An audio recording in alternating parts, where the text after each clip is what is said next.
بسم اللہ الرحمن الرحیم۔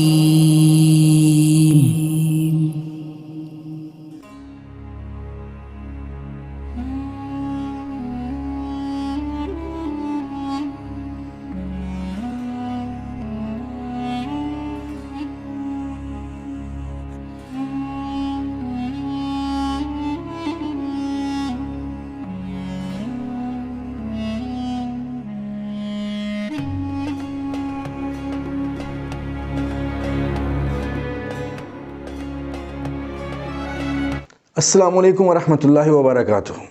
عزیز دوستو، آج کی اس ویڈیو میں ہم آپ کو رسول اللہ صلی اللہ علیہ وآلہ وسلم کے شاہ حبشہ نجاشی کے نام لکھے خط کی زیارت بھی کروائیں گے اور اردو ترجمہ بھی سنائیں گے۔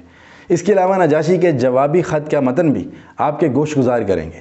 ویڈیو کو اینڈ تک ضرور دیکھیے گا۔ ایک مرتبہ درود شریف پڑھ لیجئے، اللہم صلی علی محمد وعلی آلہ محمد۔ دوستو، وہ پرامن مرحلہ جو صلح حدیبیہ کے بعد شروع ہوا تھا، اس کی بدولت مسلمانوں کو اسلامی دعوت پھیلانے اور تبلیغ کرنے کا اہم موقع ہاتھ آ گیا تھا۔ اس لیے اس میدان میں ان کی سرگرمیاں تیز تر ہو گئیں جو جنگی سرگرمیوں پر غالب رہیں۔ لہٰذا مناسب ہوگا کہ اس دور کی دو قسمیں کر دی جائیں۔ سب سے پہلے تبلیغی سرگرمیاں اور بادشاہوں اور سربراہوں کے نام خطوط، اور نمبر 2 جنگی سرگرمیاں۔ پھر بے جا نہ ہوگا کہ اس مرحلے کی جنگی سرگرمیاں پیش کرنے سے پہلے بادشاہوں اور سربراہوں کے نام خطوط کی تفصیلات پیش کر دی جائیں، کیونکہ طبعی طور پر اسلامی دعوت مقدم ہے، بلکہ یہی وہ اصل مقصد ہے جس کے لیے مسلمانوں نے طرح طرح کی مشکلات و مصائب، جنگ اور فتنے، ہنگامے اور اضطرابات برداشت کیے تھے۔ تو آئیے سب سے پہلے بات کرتے ہیں نجاشی جو کہ شاہ حبشہ تھا، ان کے نام لکھے خط کی۔ عزیز دوستو، اس نجاشی کا نام اصحمہ بن ابجر تھا۔ نبی صلی اللہ علیہ وآلہ وسلم نے ان کے نام جو خط لکھا اسے عمر بن امیہ زمری رضی اللہ تعالیٰ عنہ کے بدست 6 ہجری کے اخیر یا 7 ہجری کے اوائل میں روانہ فرمایا تھا۔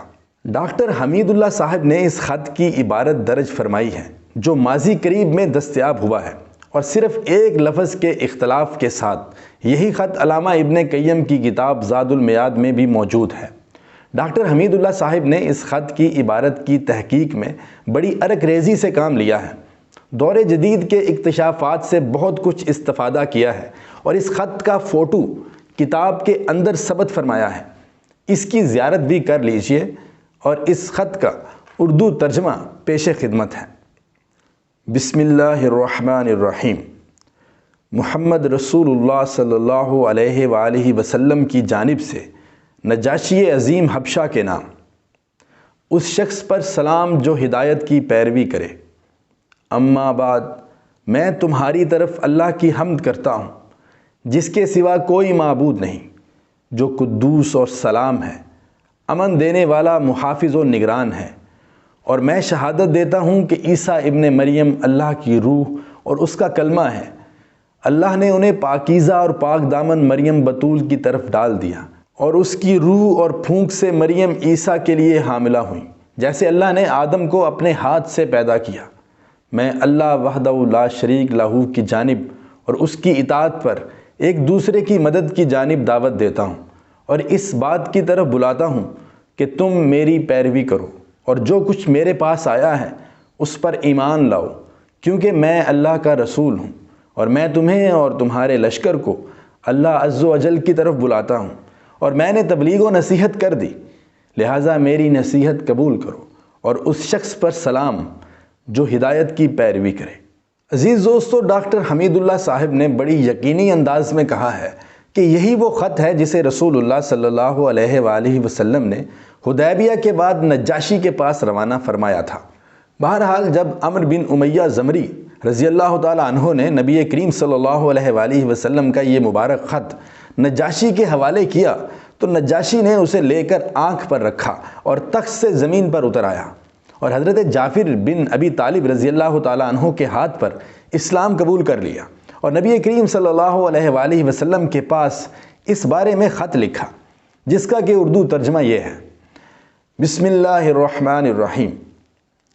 محمد رسول اللہ صلی اللہ علیہ وآلہ وسلم کی خدمت میں نجاشی اصحمہ کی طرف سے۔ اے اللہ کے نبی، آپ پر اللہ کی طرف سے سلام اور اس کی رحمت اور برکت ہو، وہ اللہ جس کے سوا کوئی لائق عبادت نہیں۔ اما بعد، اے اللہ کے رسول، مجھے آپ کا گرامی نامہ ملا جس میں آپ نے عیسیٰ علیہ السلام کا معاملہ بھی ذکر کیا ہے۔ رب آسمان و زمین کی قسم، آپ نے جو کچھ فرمایا ہے حضرت عیسیٰ علیہ السلام اس سے ایک تنکا بڑھ کر نہ تھے، وہ ویسے ہی ہیں جیسے آپ نے ذکر فرمایا ہے۔ پھر آپ نے جو کچھ ہمارے پاس بھیجا ہے ہم نے اسے جانا اور آپ کے چچیرے بھائی اور آپ کے صحابہ کی مہمان نوازی کی، اور میں شہادت دیتا ہوں کہ آپ اللہ کے سچے اور پکے رسول ہیں، اور میں نے آپ سے بیعت کی اور آپ کے چچیرے بھائی سے بیعت کی، اور ان کے ہاتھ پر اللہ رب العالمین کے لیے اسلام قبول کیا۔ عزیز دوستو، نبی کریم صلی اللہ علیہ وآلہ وسلم نے نجاشی سے یہ بھی طلب کیا تھا کہ وہ حضرت جعفر رضی اللہ تعالی عنہ اور دوسرے مہاجرین حبشہ کو روانہ کرتے۔ چنانچہ اس نے حضرت عمر بن امیہ زمری رضی اللہ تعالی عنہ کے ساتھ 2 کشتیوں میں ان کی روانگی کا انتظام کر دیا۔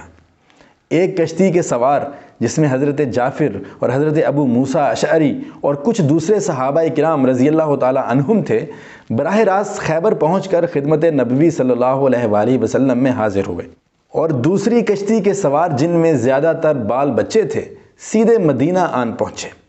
دوستو، اسی نجاشی نے غزوہ تبوک کے بعد رجب 9 ہجری میں وفات پائی۔ نبی صلی اللہ علیہ وآلہ وسلم نے اس کی وفات ہی کے دن صحابہ کرام کو اس کی موت کی اطلاع دی اور اس پر غائبانہ نماز جنازہ پڑھی۔ اس کی وفات کے بعد دوسرا بادشاہ اس کا جانشین ہو کر سریر آرائے سلطنت ہوا، تو نبی صلی اللہ علیہ وآلہ وسلم نے اس کے پاس بھی ایک خط روانہ فرمایا، لیکن یہ نہ معلوم ہو سکا کہ اس نے اسلام قبول کیا یا نہیں۔ محترم ناظرین، آج کے لیے اتنا ہی۔ سیرت النبی کریم صلی اللہ علیہ وآلہ وسلم کی 72ویں ایپیسوڈ کے ساتھ انشاءاللہ جلدی آپ کی خدمت میں حاضر ہوں گے۔ ویڈیو کو لائک اور شیئر کرنا مت بھولیے گا، اور اگر آپ نے ابھی تک چینل کو سبسکرائب نہیں کیا تو جلدی سے سبسکرائب کر کے ساتھ کا بیل آئیکن کا بٹن بھی دبا دیجیے۔ اپنا بہت سارا خیال رکھیے گا، دعاؤں میں یاد رکھیے گا۔ اللہ نگہبان۔